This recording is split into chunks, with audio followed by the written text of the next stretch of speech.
Ah, mon Afrique, réveille-toi, il est midi, tu dors encore, réveille-toi, n'écoute pas Babylone, il te fournit les armes pour tuer ton peuple, n'écoute pas Afrique.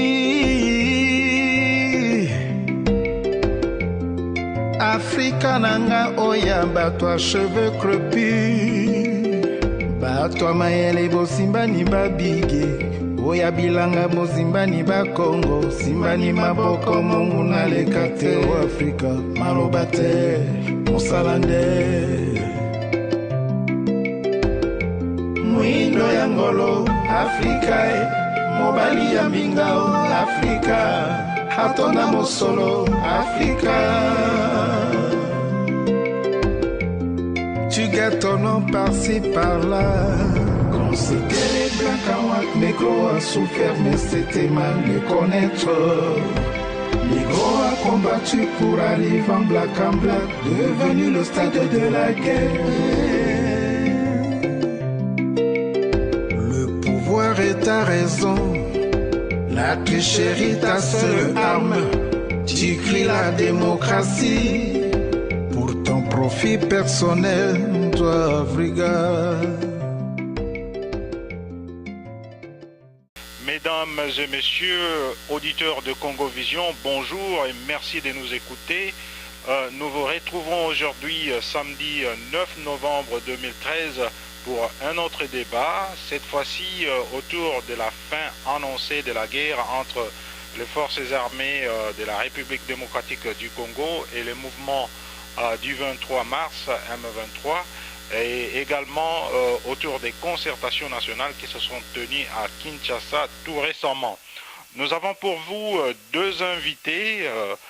Il s'agit donc du docteur Claver Lumana Pachi, professeur assistant à l'université de Cincinnati aux États-Unis. Il est également professeur visiteur à l'université pédagogique nationale de Kinshasa. Et en face de lui, il y aura donc monsieur Guy Kassongo, analyste politique résident à Raleigh en Caroline du Nord, ici aux États-Unis. Enfin, pour modérer ces débats, c'est donc Dr Sylvestre Ngoma. Je vais donc assurer la modération et la facilitation de ces débats que je crois doivent être déjà civilisés et éducatifs. D'entrée des jeux, je m'en vais demander les sentiments de mes invités par rapport à la victoire de nos forces armées sur les M23. Mais docteur Pachi, si vous pouvez d'abord vous présenter et allez-y avec votre réaction par rapport à ce qui vient de se passer au Congo, à l'est du Congo. D'accord, merci. C'est comme vous l'avez dit là, je m'appelle docteur Claver Lumana Pachi. Je suis aussi directeur exécutif du Congo Forum, qui est une organisation non gouvernementale basée ici aux États-Unis et qui s'occupe de l'éducation, de l'information et du lobbying sur les questions ayant trait à notre pays, la République démocratique du Congo.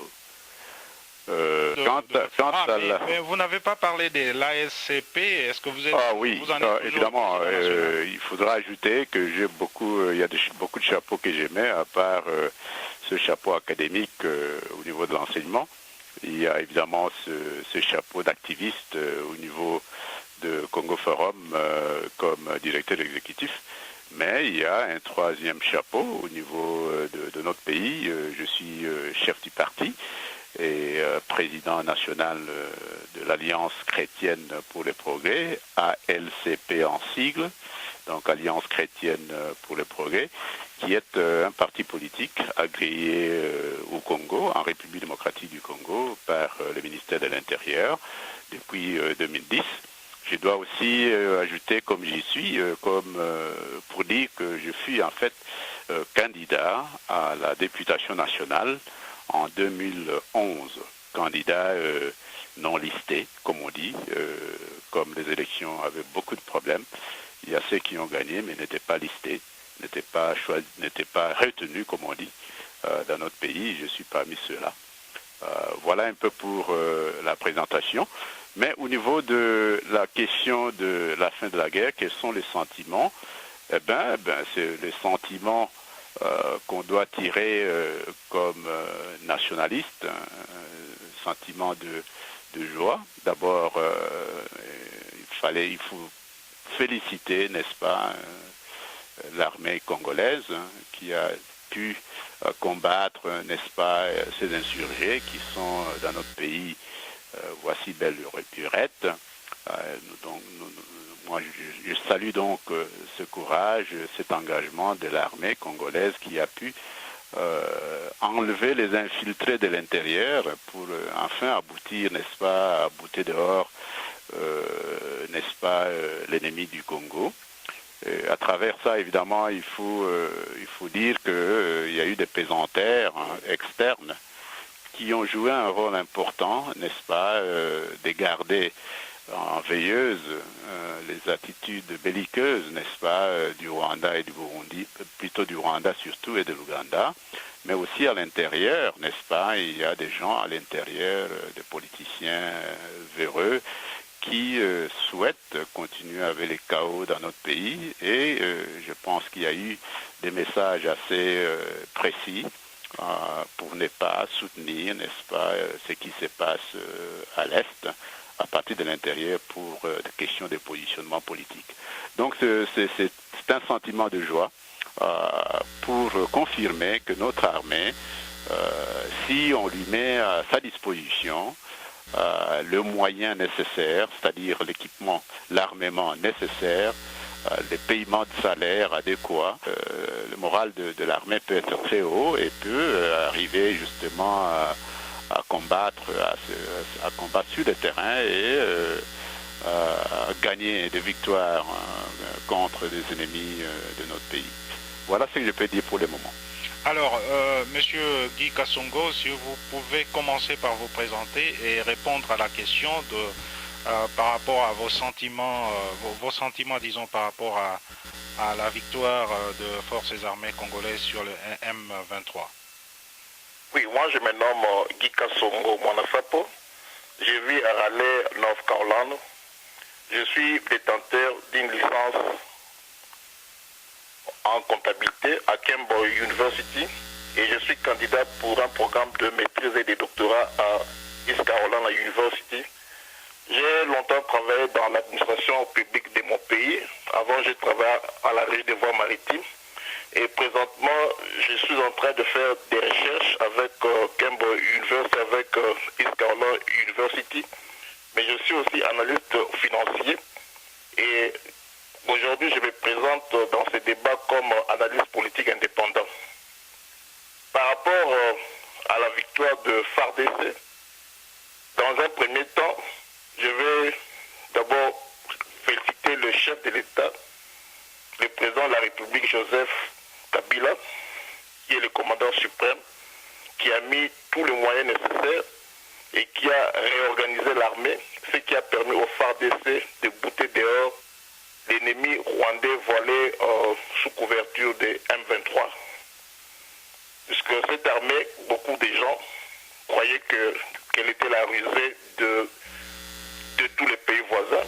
Pour preuve, nous avons eu beaucoup de critiques, que cela soit des critiques internes ou externes, sur les capacités de notre armée de combattre. Mais pour une fois, nous avons démontré à la face du monde que nous sommes capables de beaucoup de choses et que la République démocratique du Congo est capable d'assurer sa propre sécurité et même de faire taire toutes les attitudes belliqueuses de nos voisins. C'est dans cela aussi que je salue tous les hommes de troupes qui ont payé de leur vie sur les champs de bataille. J'ai appris qu'aujourd'hui il y a une cérémonie funéraire à Goma. Et je garde en mémoire pour ces dignes fils du pays qui ont versé leur sang pour que notre pays soit protégé, pour que nos populations vivent en paix. Vraiment, bravo au FARDC, bravo au commandant suprême, Joseph Kabila, et bravo à tous les gouvernements. Alors, docteur Pachi, vous avez parlé de la conjugaison de plusieurs faits qui ont conduit la conjugaison qui a conduit à cette débâcle du M23. Mais ces événements se sont précipités. Il y a eu d'abord l'arrivée de la brigade internationale neutre et on parle aussi de la réorganisation, du redéploiement et même du rééquipement des FRDC, la reprise des hostilités entre les FRDC et le M23 au mois de juillet dernier et quelques semaines après, c'est la débâcle. Comment interprétez-vous ces événements? Est-ce que c'est seulement parce que les FRDC sont devenus très forts ou, comme vous venez de mentionner, la pression qu'il y a eu, est-ce que c'est la pression, quel est l'élément le plus fondamental, le plus important? Est-ce que c'est la pression exercée sur le Rwanda? Et vous parlez aussi des acteurs qui sont à Kinshasa, donc vous croyez qu'il y a eu pression sur les acteurs politiques congolais aussi? Oui, je pense que tout a commencé avec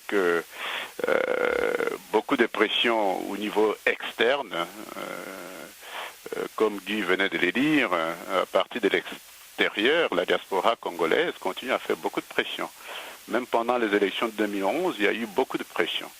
Il y a beaucoup de pression qui était exercée sur le président Obama, ici aux États-Unis. C'était lui qui a dit, je pense quand il était au Ghana, que l'Afrique n'a pas besoin des hommes forts. Hein, et l'Afrique a besoin des institutions fortes. Eh bien, ça c'est resté gravé dans la mémoire de beaucoup d'Africains qui pensaient qu'il y avait espoir, n'est-ce pas, que les États-Unis, cette fois-ci, avec le leadership d'Obama, puissent faire quelque chose pour l'Afrique. Mais ça a été, pour son premier mandat, très difficile peut-être pour lui de faire les choses en Afrique. Mais avec le changement qu'il y a eu, vous verrez au niveau du département d'État, Mme Clinton n'est plus là. Au niveau des Nations Unies, Mme Rice n'est plus là. Et il y a Kerry qui était sénateur et qui s'occupait des affaires africaines, qui a pris, n'est-ce pas, qui chapeaute maintenant le département d'État.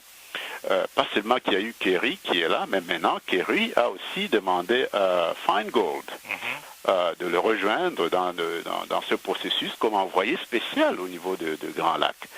Donc ce sont des personnalités très fortes qui connaissent bien la situation du Congo, qui ont en fait fait en sorte que même la loi que Obama a fait faire quand il était au Sénat puisse passer, donc connaissent bien les difficultés de notre pays et qui, avec des rapports des Nations Unies sur le rôle joué par le Rwanda quant au soutien de cette milice CND qui est devenue M23 au niveau de notre pays, que c'était en fait les soutiens majeurs venaient, n'est-ce pas, du Rwanda et de l'Ouganda. Donc ce sont des militaires essentiellement étrangers qui jouaient ce rôle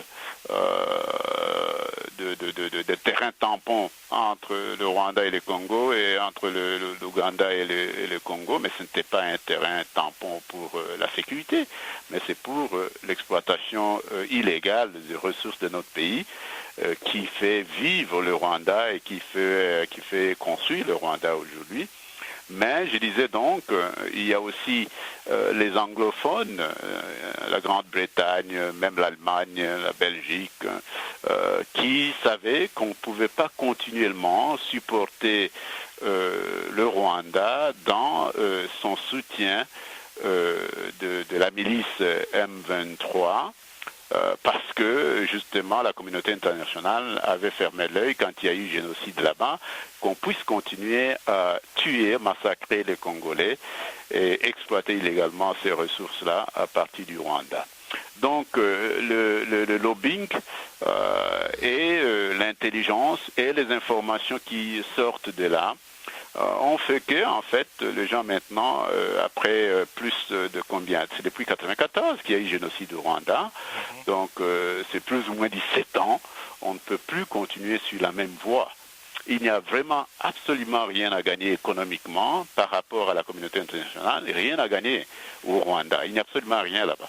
Donc il fallait franchement revoir les stratégies je pense, au niveau de la communauté internationale, évidemment avec les rôles que la France a joué, la Belgique a joué également pour influencer et les Africains aussi, au niveau de la SADC, ils ont joué pour qu'il y ait cette brigade d'intervention, brigade neutre d'intervention, mais qui a été mise sous la direction de la MONUSCO.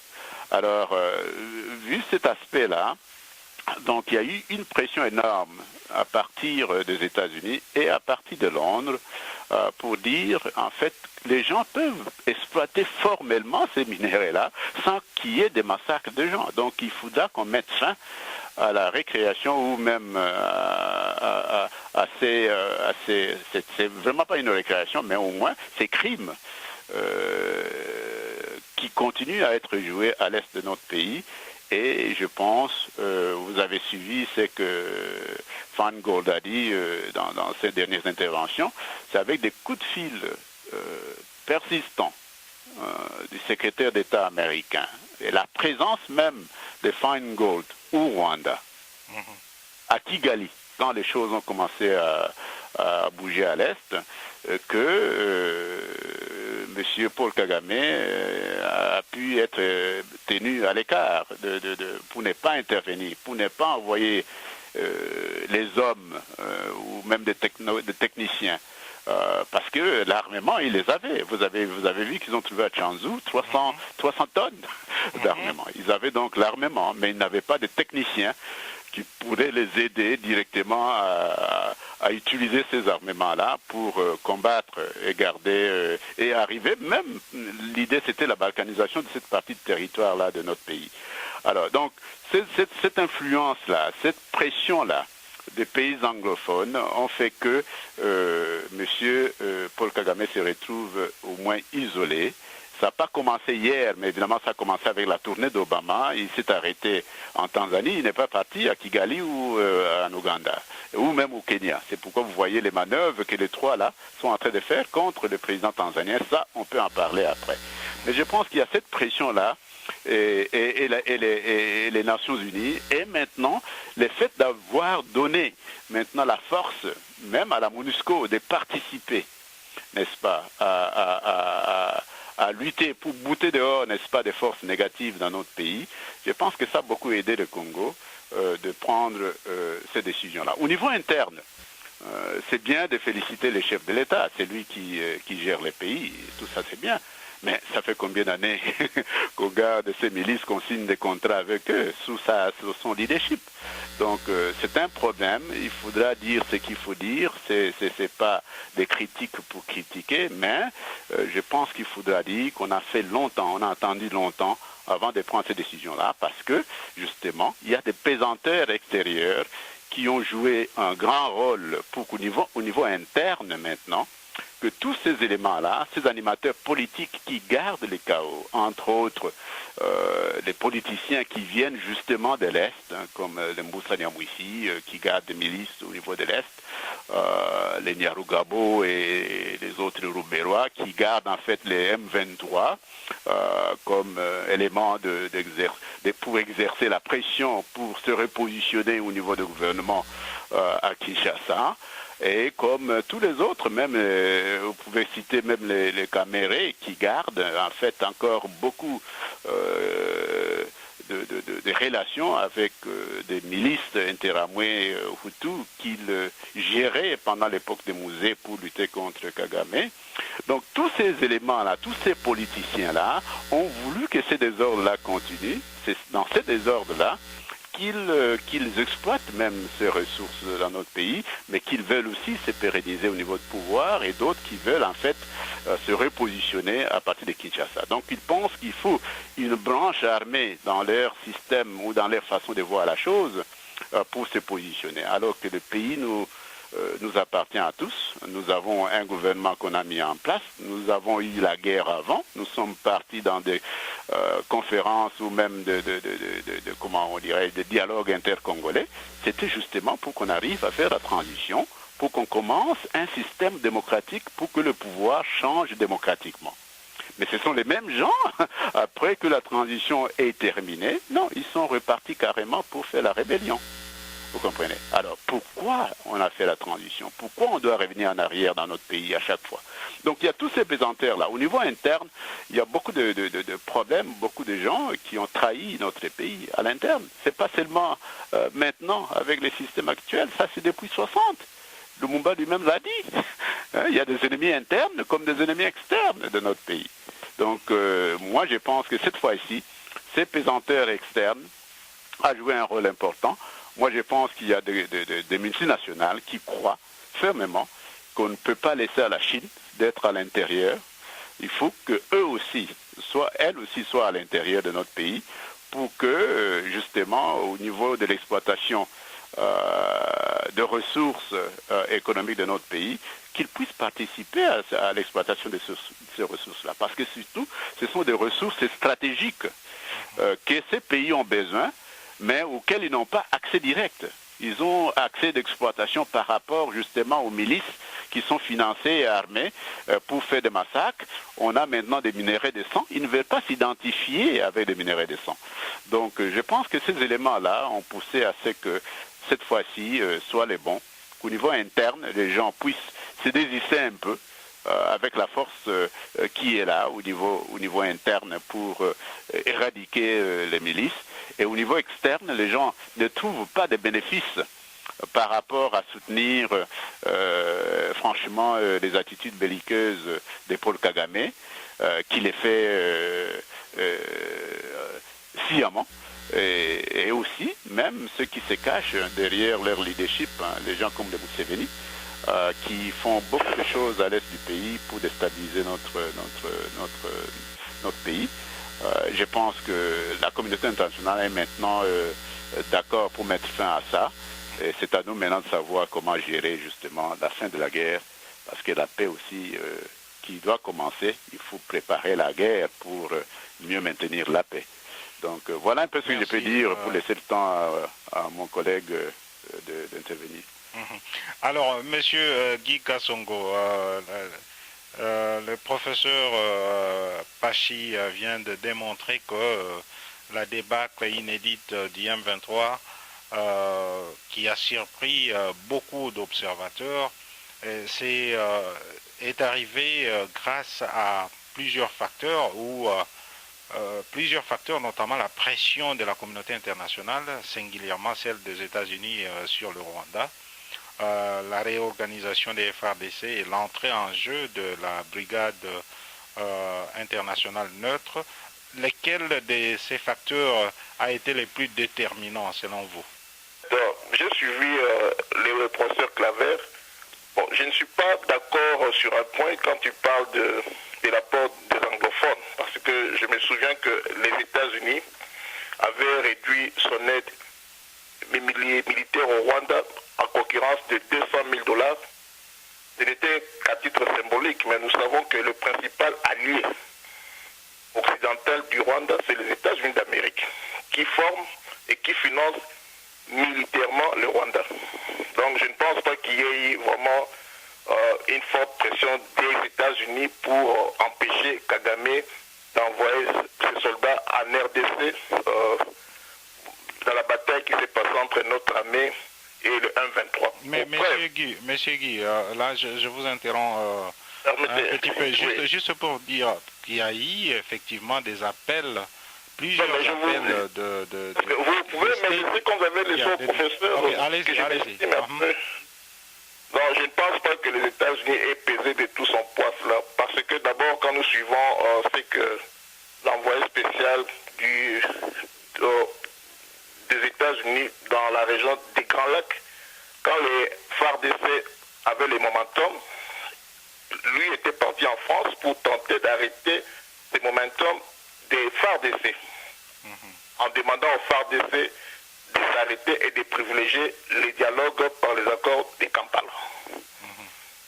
De mon avis, je ne pense pas qu'il y ait un apport substantiel des États-Unis dans la débâcle de FARDC. Et pour preuve, il a été trouvé des équipements et des véhicules de l'armée rwandaise en territoire congolais, notamment à Chanzu et dans les autres collines. Et puis on a dénombré des cas de décès des soldats rwandais qui sont tombés sur les fronts en territoire congolais. Donc je me dis que je confirme et je sais que l'armée rwandaise était à côté de M23. Bon, pour ce qui est de facteurs, je distingue deux facteurs. Il y a le facteur interne et le facteur externe. Je vais d'abord commencer par le facteur externe. Le facteur externe, il faudra saluer d'abord l'effort de la France, qui est d'ailleurs le seul pays occidental qui s'est battu aux côtés de la RDC à toutes les réunions aux Nations Unies. Nous avons vu que la France est revenue plusieurs fois pour faire signer des résolutions en faveur de la RDC. Et c'est grâce à cela que nous avons abouti à la résolution 2098 créant la brigade d'intervention rapide pour la région des Grands Lacs. Nous pouvons aussi saluer les efforts de pays amis de la SADC, entre autres la Tanzanie, l'Angola et l'Afrique du Sud, qui se sont vraiment investis pour la paix au Congo. Et pour preuve, ils ont envoyé des hommes de troupes pour renforcer ce qu'a été ou ce qui est de la force d'intervention rapide.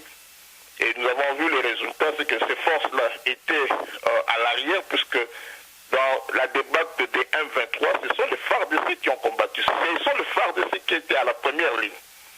Et la brigade d'intervention était derrière le FARDC. Nous pouvons être reconnaissants puisqu'ils nous ont appuyés en nous donnant la logistique nécessaire et les informations sur les renseignements, sur les positions ennemies.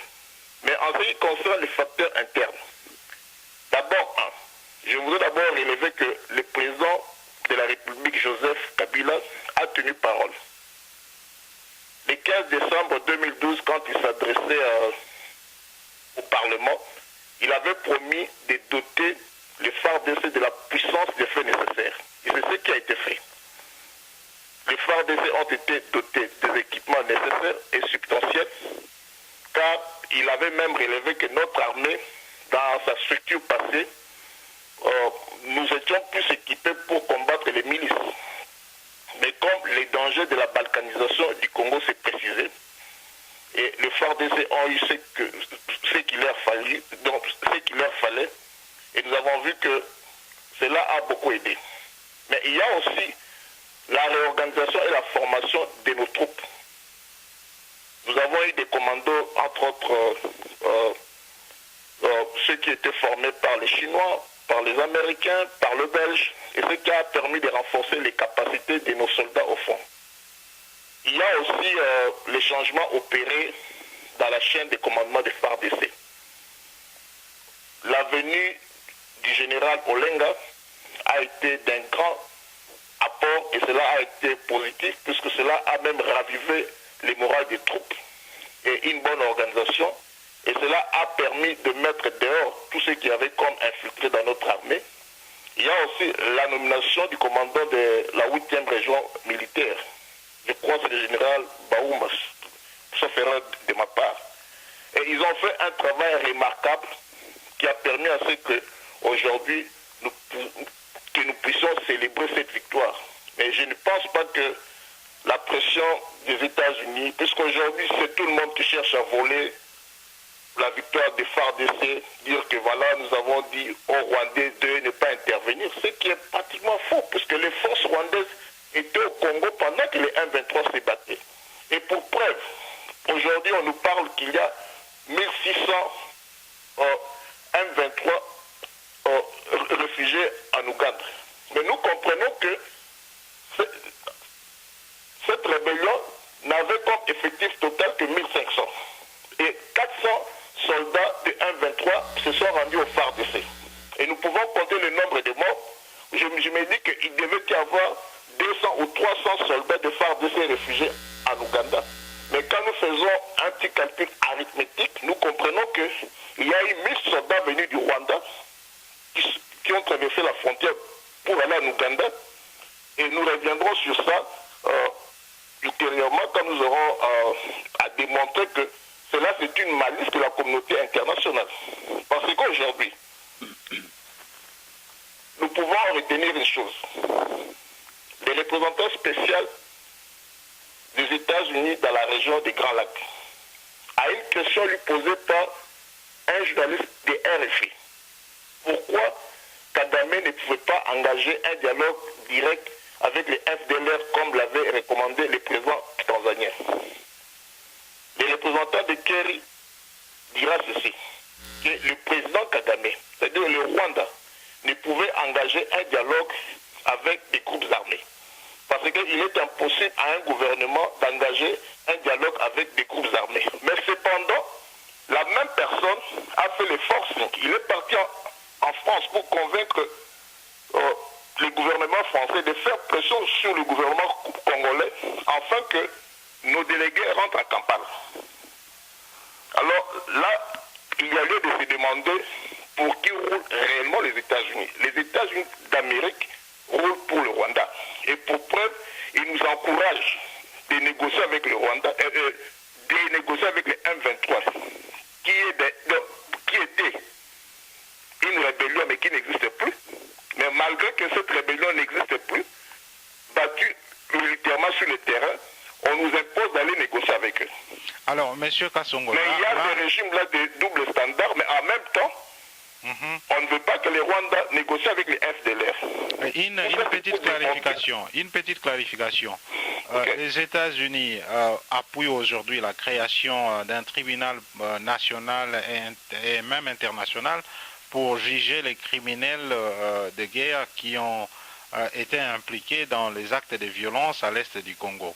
Alors, si les États-Unis n'ont pas soutenu les FRDC ou le gouvernement congolais, comment expliquer qu'aujourd'hui,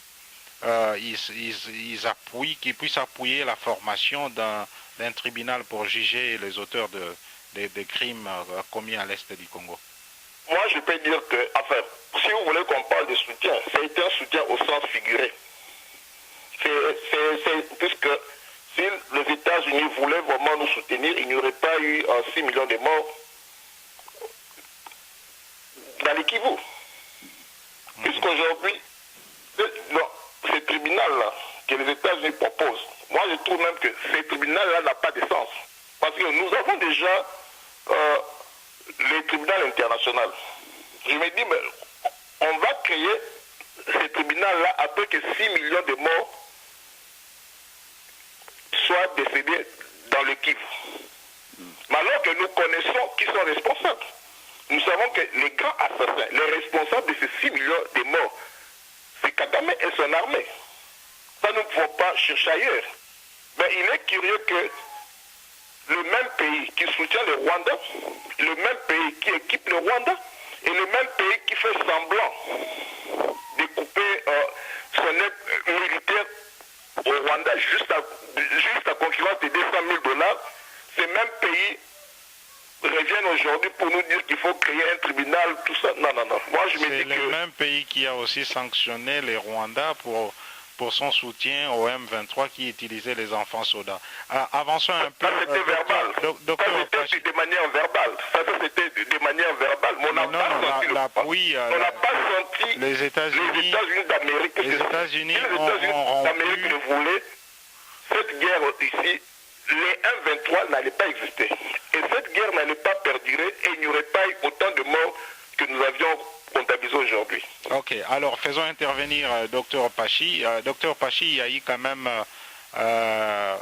des sanctions contre le Rwanda par les États-Unis qui a proposé de retenir, de ne plus avoir, de ne plus offrir une aide militaire au Rwanda en 2014 suite au soutien du Rwanda pour le M23 qui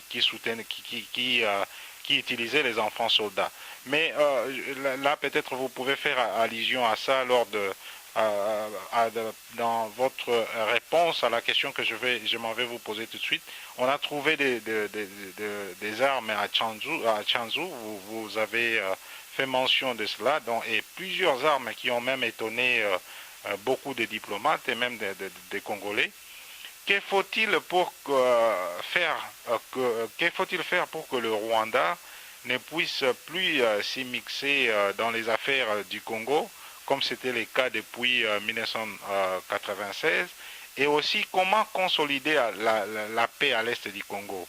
Comment surveiller par exemple les frontières, comment protéger les frontières nationales pour éviter que de telles situations se produisent où un pays va déployer plusieurs armes dans un pays voisin et créer tout un buffer zone, comme on dit en anglais, où ils vont installer tout un QG militaire. Donc, comment faire pour éviter que ces genres de choses se produisent dans l'avenir? D'accord pour les deux questions. Ce sont des questions importantes. Je voudrais faire un petit pas en arrière pour au moins répondre à ce que Guy venait de dire. La victoire des FARDC a été réelle sur le terrain. Personne n'en disconvient. Donc tout le monde sait que le FARDC s'est battu sur le terrain, supporté par la brigade internationale neutre, composée de nos frères tanzaniens, sud-africains et malawites, je pense. Donc c'est un succès sur le terrain qui est reconnu au FARDC. Ça c'est un. Deux, il faudra dire que la pression anglo-saxonne était forte sur Paul Kagame. Et ça c'est indéniable. On ne peut pas nier ça. Parce que, les États-Unis ont le droit de veto au niveau des Nations Unies. La France pouvait bien présenter des choses là-bas. Si effectivement les États-Unis ne voulaient pas que ça change dans notre région, ils pouvaient user de ce droit de veto-là pour que rien ne marche de ce côté-là. Ça, c'est deux. Trois, les États-Unis pouvaient même demander à ce que la MONUSCO ne passe pas l'intelligence au FARDC. Vous savez, la guerre sur le terrain, ce n'est pas seulement les hommes et les armes qui vont se battre. C'est question de stratégie, c'est question d'intelligence. Et cette intelligence-là est nécessaire, n'est-ce pas, pour faire la guerre. C'est ce qu'on n'a pas donné au Rwanda, mais qu'on a plutôt donné maintenant au FARDC. Parce qu'on voudrait vraiment que ça se termine de ce côté-là. Donc il ne faudra pas nier non plus, comme on ne veut pas nier, n'est-ce pas, les succès sur le terrain de FARDC, il ne faudra pas nier non plus cette pression-là extérieure qui a pesé lourd sur Paul Kagame et sur Museveni pour qu'ils ne puissent pas soutenir, n'est-ce pas, les milices au niveau du Congo. Trois, ou si pas quatre, les milices, pour la grande partie d'entre eux, sont de Rwandais. C'est vraiment pas de Congolais. Et là, vous avez raison, Guy, quand vous dites le nombre même qu'on vous donne à partir de l'Ouganda, qui a 1500, 1600 combattants, ça doit être revu à la baisse.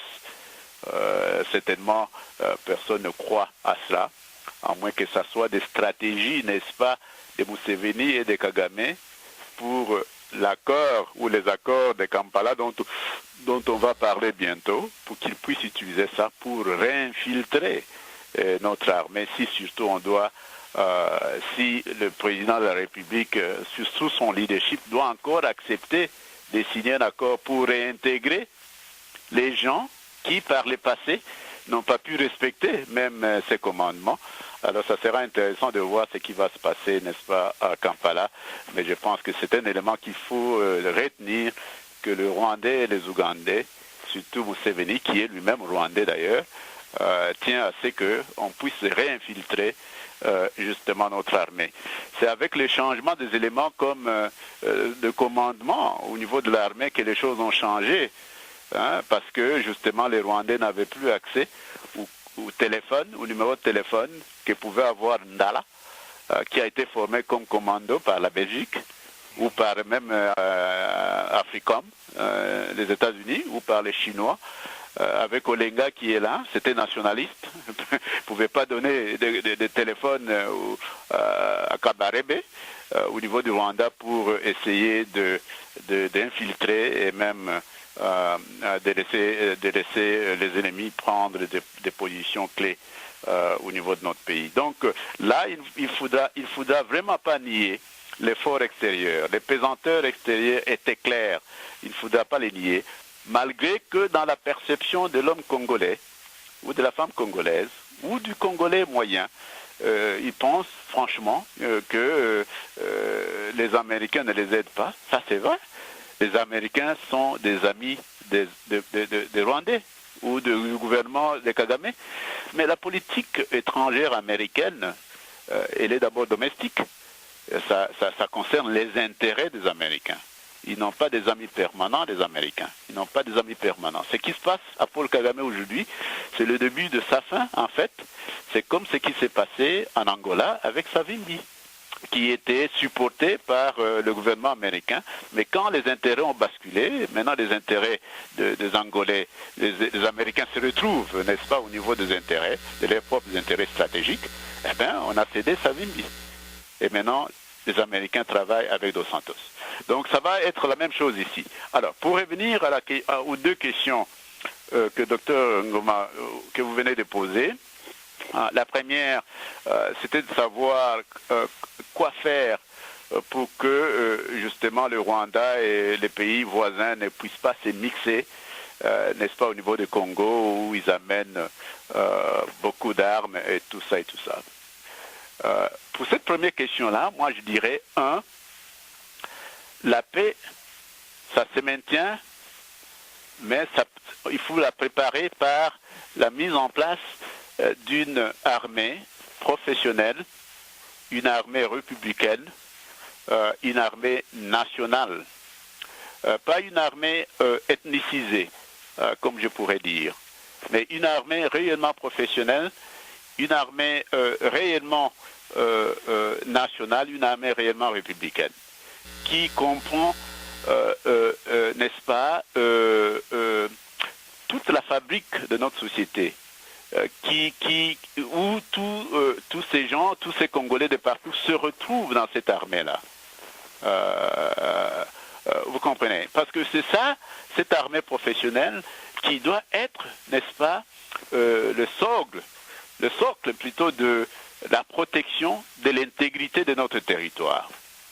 Ça doit être une armée qui est dissuasive en même temps, pour qu'en fait, ces gens qui, chaque fois, nous embêtent, s'ils osent nous embêter encore, alors nous avons le droit de poursuite et ils comprendront qu'en fait, le Congo se réveille maintenant et ça sera beaucoup plus difficile de jouer encore ce petit jeu-là où ils doivent amener leurs armes au Congo, mais c'est surtout au niveau de créer les chaos pour mieux exploiter illégalement les ressources dans cette région-là. Donc nous devons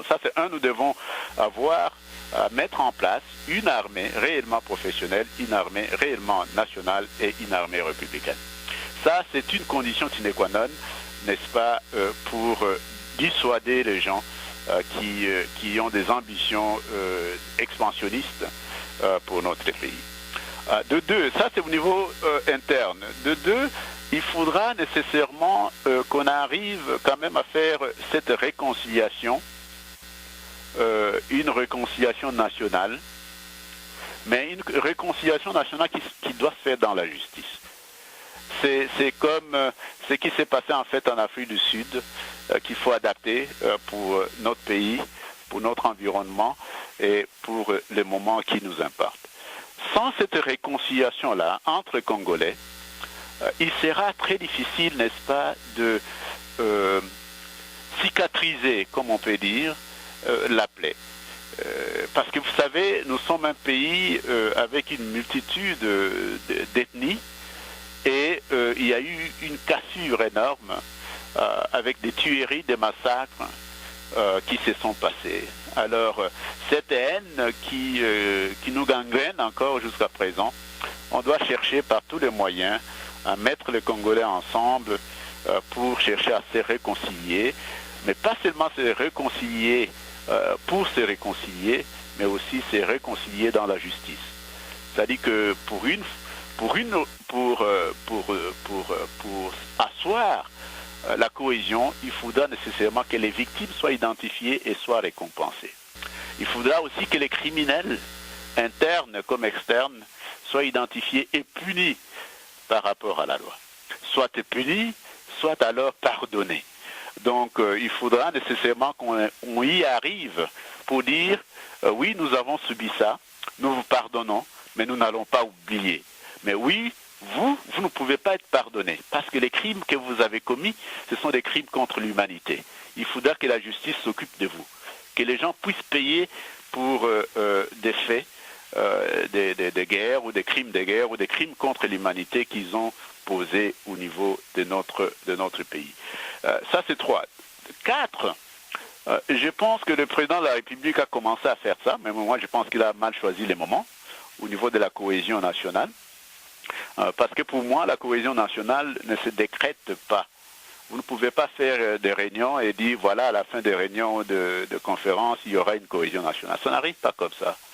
La cohésion nationale n'arrivera que quand les Congolais, tous les Congolais, vont commencer à participer à la co-création des richesses, à la coproduction des services.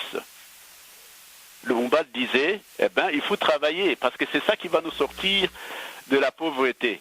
Mais quand vous travaillez, il faut que vous soyez payé un salaire décent.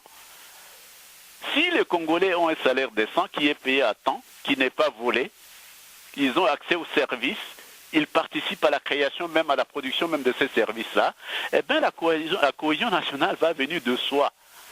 Ça va venir de soi. Les gens font des élections d'une façon transparente. Les leaders qui sont choisis sont ceux qui sont choisis par le peuple, qui les représentent ou qui peuvent les mettre dehors.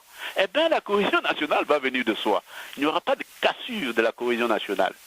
Donc voilà, donc il faudra justement tous ces éléments-là, il y a beaucoup d'autres, parce que je voudrais laisser le temps aussi à mon collègue d'intervenir et d'ajouter ce que je dis.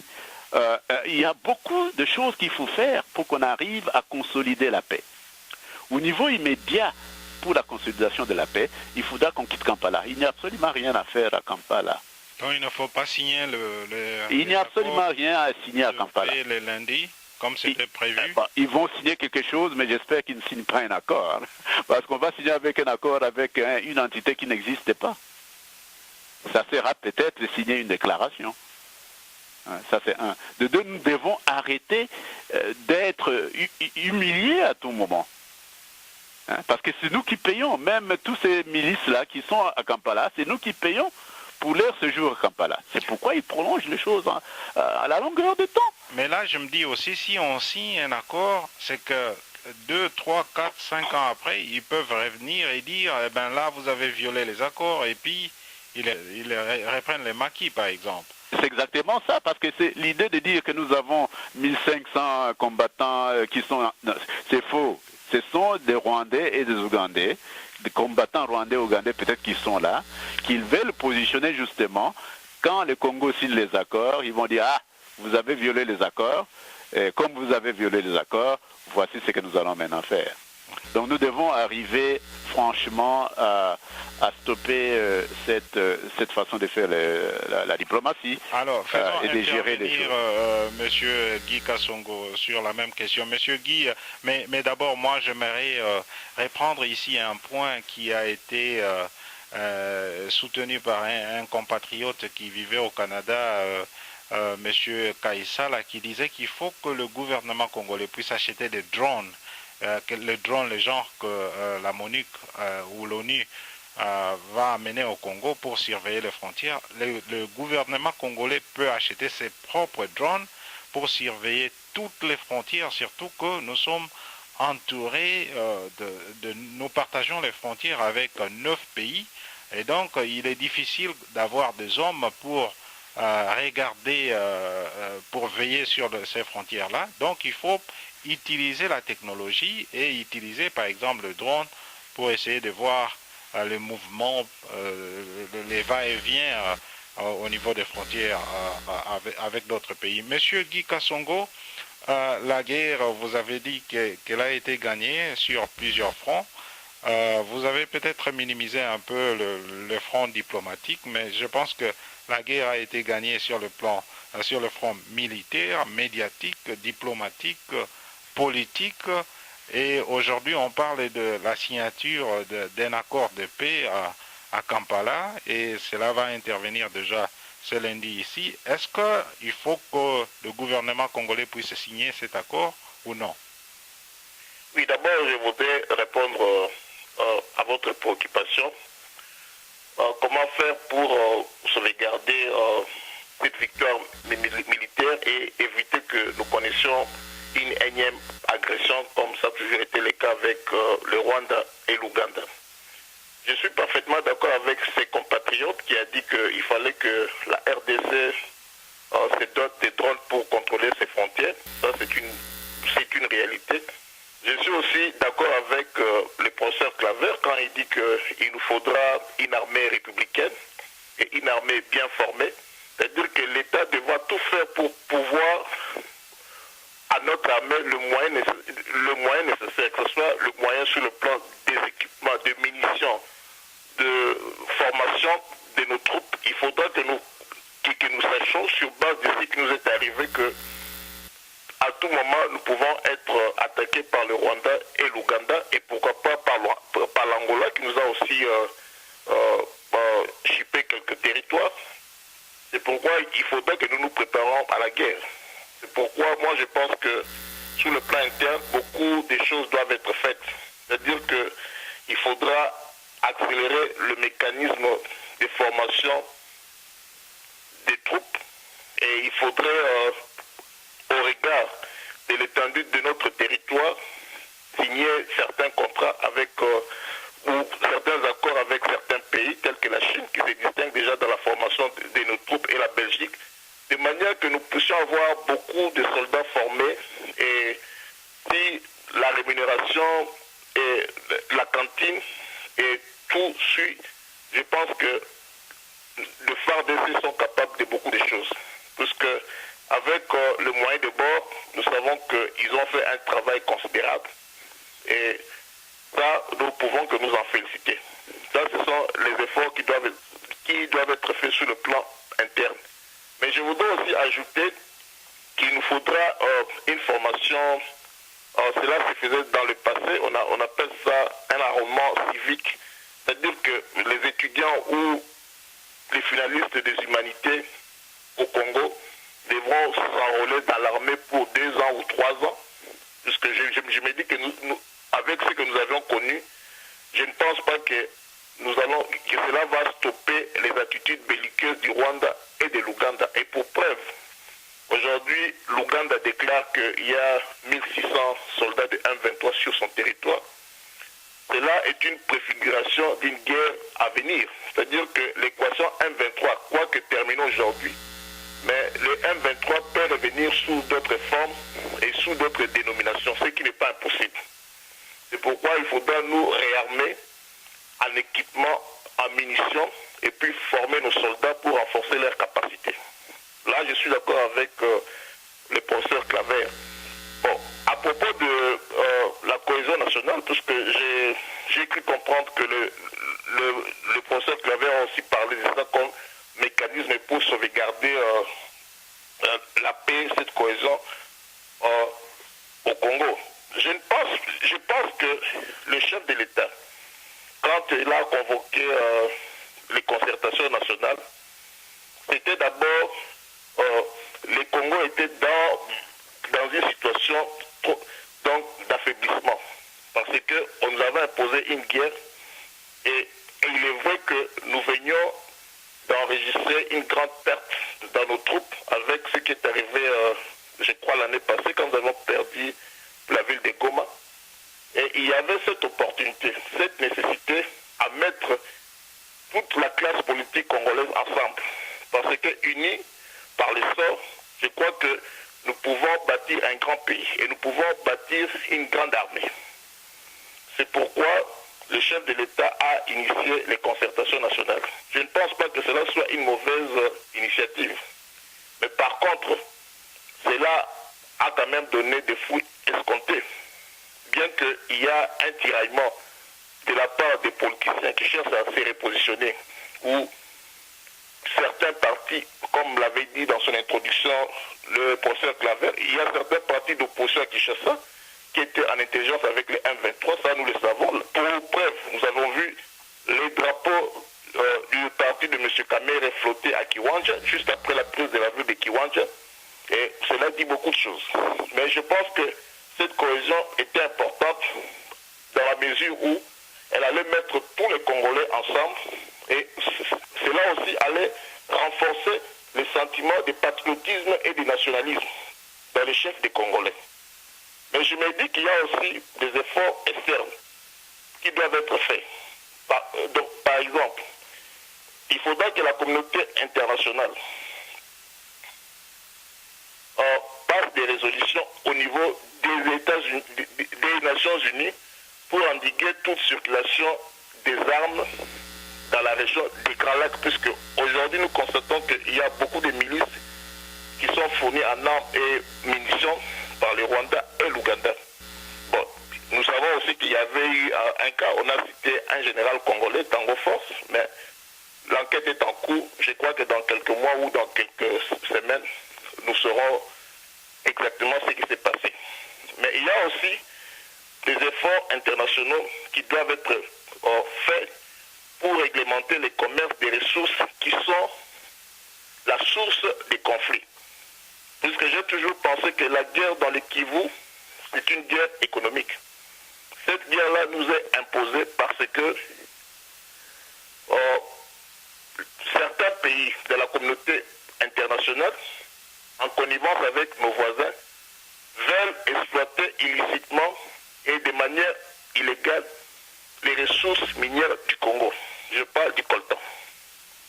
Aujourd'hui, comme nous l'avions toujours répété, il y a au moins 91 multinationales qui exploitent illégalement les coltans dans l'est du Congo. On dénombre 20 compagnies américaines. C'est pourquoi, quand je sais que dans ces pays ici, nous marchons en fonction de nos intérêts, je continuerai à nier l'apport de l'Amérique dans la débattre du M23. Je me dis qu'ils ont fait semblant de nous soutenir, mais nous savons en quoi cet amour fou avec le Rwanda tourne autour. Nous savons que c'est autour de certains intérêts. Bon, il y a aussi les mécanismes de contrôle des frontières qui doivent être faits réciproquement entre les deux pays. Je crois qu'il y a une commission qui est en place pour veiller à ce que les frontières, qu'il n'y ait pas de violation des frontières. Mais nous avons appris avec grande joie qu'il y a les drones des Nations Unies qui seront déployés au Congo dans quelques semaines. Et cela va nous permettre aussi de surveiller le mouvement des troupes rwandaises ou ougandaises vers le Congo. En ce qui concerne les dialogues ou les accords de Kampala, je pense que, comme a dit le professeur Claver, on ne peut pas signer des accords avec un mort, puisque c'est supposé que le M23 n'existe plus. Je me dis à quoi cela va servir de signer des accords avec le M23. J'ai rejoint le ministre Mende qui a dit qu'il faudra plutôt signer une déclaration de capitulation du M23.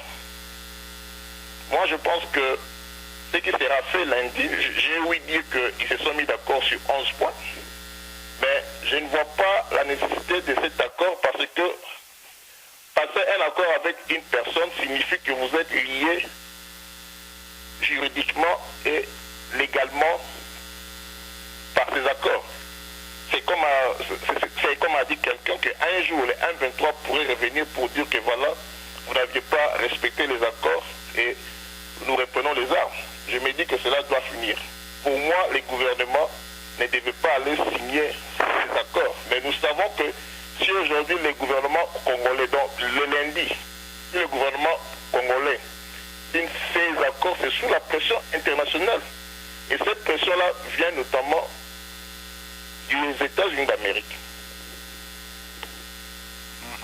D'accord. Alors, professeur Pachi, là, avant que vous puissiez intervenir, j'avais un petit commentaire par rapport à la réconciliation nationale, un point que vous avez noté dans votre intervention. Il y a 4 ans, j'avais proposé une solution génétique à la crise à l'est du Congo pour mettre fin à l'impunité. J'avais notamment suggéré que des échantillons soient prélevés, des échantillons de l'ADN soient prélevés, du sang, de cheveux, de salive, chez les hommes en armes qui ont servi, qui ont opéré à l'est du Congo.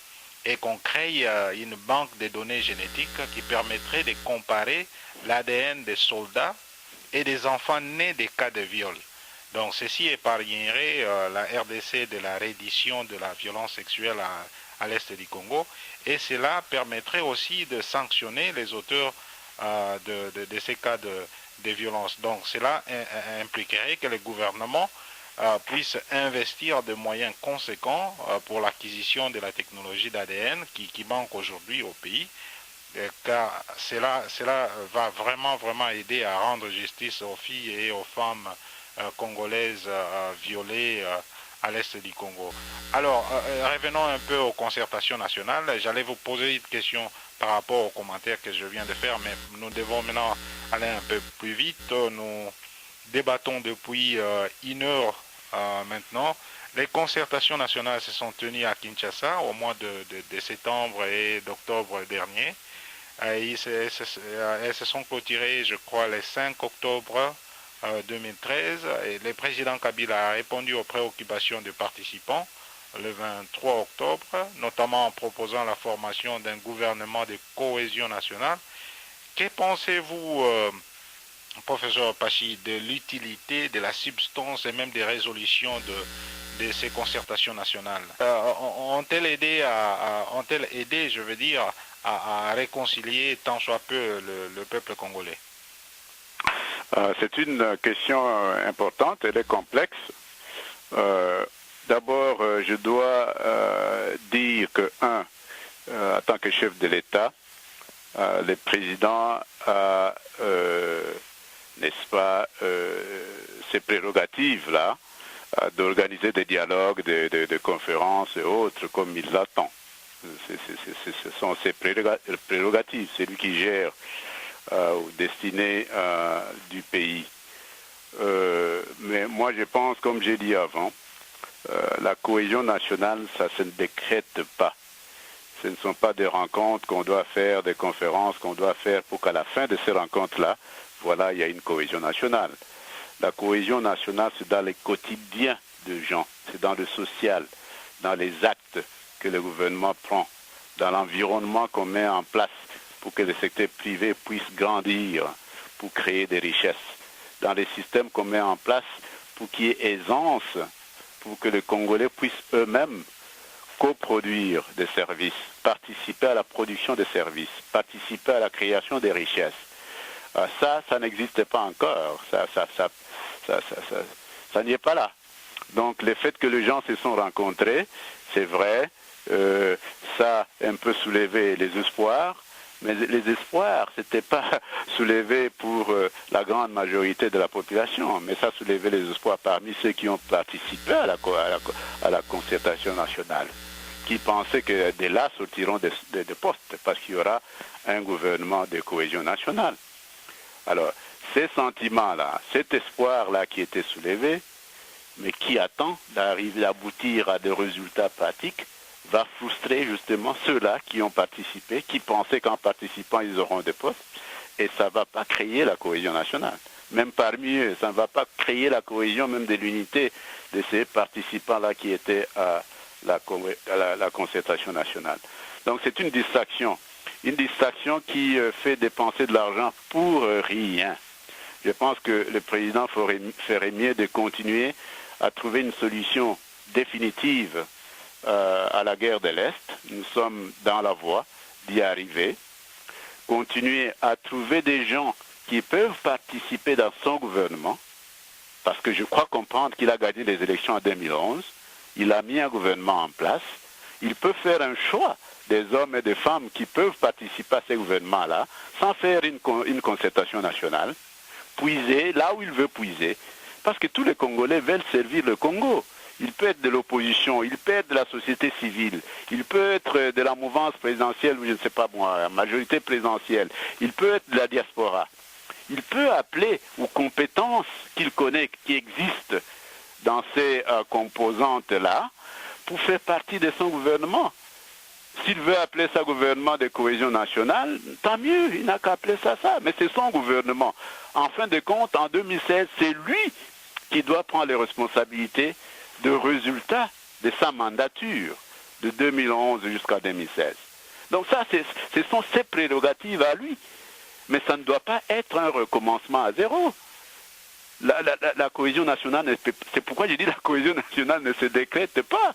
On ne peut pas faire des conférences et puis voilà, il y a des résolutions qui viennent et puis à base de ces résolutions, mais qui a mandaté ces gens-là pour aller à une concertation nationale et prendre des résolutions sur la population? Ce n'est pas un référendum. Maintenant, j'entends qu'il n'y aura même pas un gouvernement de cohésion nationale, il doit d'abord faire un référendum. Vous comprenez? Donc ce sont des distractions qui amènent justement pas à la cohésion souhaitée, mais à des divisions et à des frustrations inutiles d'ailleurs. Parce que le président a été élu, il peut nommer les gens qu'il veut nommer. Donc ça, c'est important de le dire. Je sais que mon collègue Guy peut-être ne sera pas d'accord avec ça, mais je voudrais aussi faire un petit pas en arrière pour dire que cette proposition d'ADN, c'est quand même assez important, très important par rapport à ce qui s'est passé à l'Est, surtout si nous voulons établir les responsabilités des uns et des autres pour justement essayer de récompenser un peu les victimes, même si on doit pardonner ceux qui ont victimisé les autres, mais au moins qu'on détermine, qu'on sache que réellement ce sont eux qui ont perpétré ces faits-là. Donc cette histoire de ADN serait une proposition importante. Moi je pense que pour l'amour de notre pays, les gens ne doivent pas s'accrocher au pouvoir pour s'accrocher au pouvoir. Ils doivent chercher à remplir leur mandature comme la Constitution leur demande de le faire, nommer les gens qu'ils veulent nommer au niveau du gouvernement par rapport à ces prérogatives-là, les choisir de partout s'ils le veulent. Ce sont ces prérogatives. On a vu ailleurs, les gens qui prennent des gens qui ne sont pas de leur parti politique, on les met à des postes de responsabilité parce que ce sont des citoyens de la nation qui doivent participer justement à construire les pays, mais qu'on ne nous amène pas dans le chemin, le voie des distractions, et nous ne devons pas même essayer même d'insister, d'encourager cela. Je ne suis pas contre le gouvernement actuel, je ne suis pas contre le président Kabila. Si j'étais contre le système actuel, je n'allais même pas me présenter comme candidat à la députation nationale. Mais je réalise seulement que, j'observe seulement que le président a été élu. Ce sont ses prérogatives de nommer qui que ce soit dans son gouvernement d'ici 2016. C'est tout. Ce sont ses prérogatives. Il n'a pas à dépenser de l'argent qu'il n'a pas, que le Congo n'a pas, parce qu'on ne voit pas l'amélioration du salaire des enseignants, on ne voit pas l'amélioration du social. On peut mettre le peu d'argent là, qui ne disparaît pas dans la corruption, à des projets de société, au lieu d'aller dilapider l'argent pour absolument rien faire, parce que ces résolutions-là seront mises quelque part, il n'y a rien qui va aboutir de ça, rien ne sortira de ça, et absolument rien. Vous pouvez le faire sans qu'il y ait concertation nationale. Les politiciens qui vont peut-être intégrer le gouvernement à la place des technocrates peuvent venir pour chercher l'argent qu'ils peuvent utiliser pour se préparer aux élections de 2016. Exactement. Ça, c'est un point qui est très important. Je pense que Guy aura quelque chose à se lever là-dessus. Parce que vous remarquez plutôt avec l'expérience que nous avons eue dans le cadre de 1+4. Ce système de 1+4 a détruit encore plus notre pays. Parce qu'on a politisé même les institutions qu'il ne fallait pas politiser. Et quand on politise les institutions même administratives, les entités administratives, les ambassades, les gens qui sont mis là-bas ne répondent pas à l'intérêt national. Ils ne répondent pas au chef de l'État. Ils répondent à leur homme, c'est lui qui l'a mis là-bas. Si c'est le chef de composante, si c'est société civile ou de l'opposition ou quoi que ce soit, mais ça détruit la nation. C'est pourquoi j'ai dit, laissons les gens qui étaient élus, comme ils étaient élus, de gérer les pays pendant leur mandature. Supportons-les dans l'opposition républicaine, dans l'opposition démocratique. Et on ne peut pas changer les choses à mi-chemin. Si l'opposition n'existe plus, il n'y a plus de check and balance, alors que l'opposition est là pour veiller à l'action du gouvernement, critiquer l'action du gouvernement. Alors, monsieur Guy Kassongo, nous parlons ici de concertation nationale. Je ne sais pas si vous êtes de l'avis qu'il faut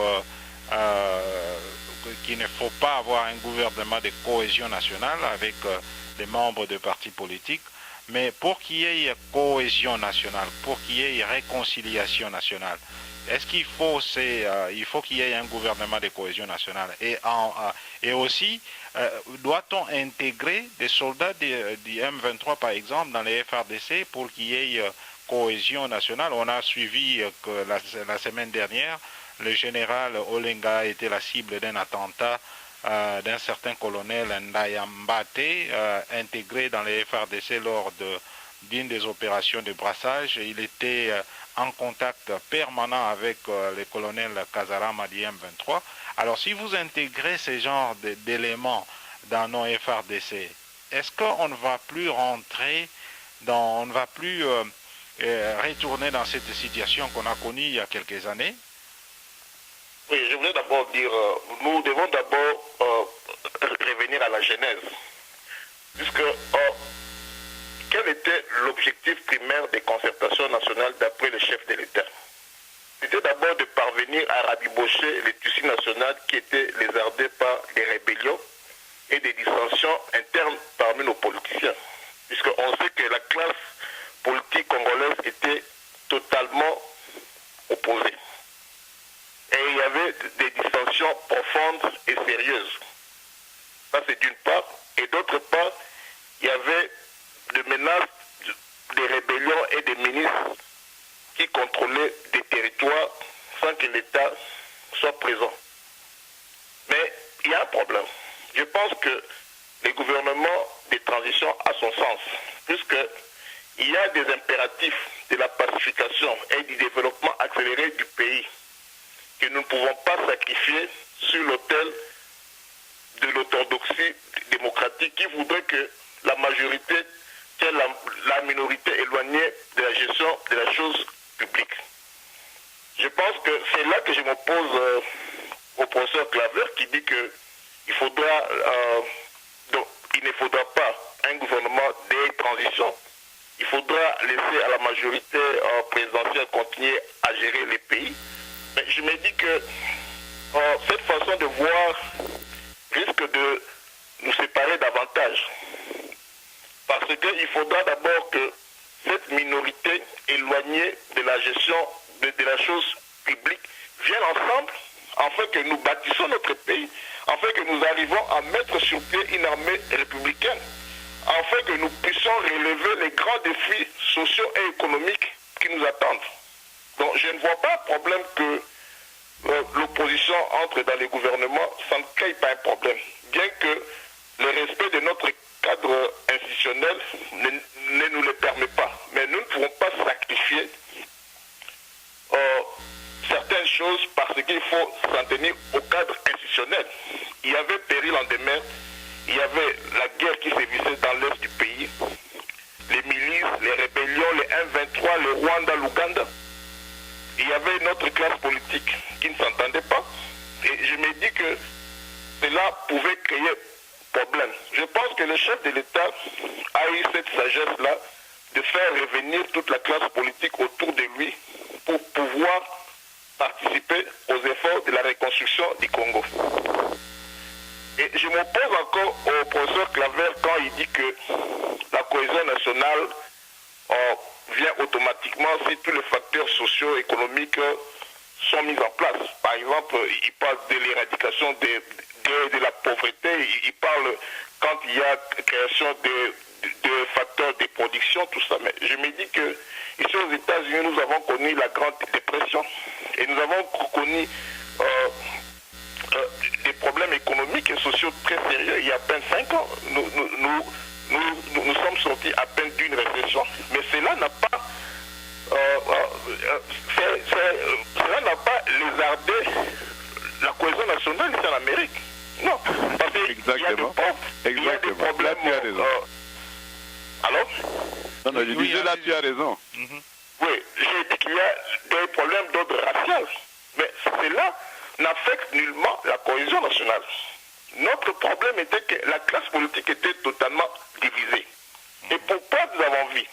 Il y a certains acteurs politiques qui ont refusé de venir se réunir avec les autres pour trouver des solutions aux problèmes du pays. C'est un exemple très frappant. C'est pourquoi je me dis que gouvernement de transition ne signifie pas élargir la majorité autour du chef de l'État. Non. Je me dis que vous pouvez bien gouverner avec les opposants, puisque nous sommes tous régis par une constitution. Si tout le monde joue les règles du jeu, je ne pense pas qu'il y ait un problème. C'est-à-dire que vous ne pouvez pas lier la cohésion nationale aux problèmes d'ordre économique et social. Là, je ne suis pas d'accord.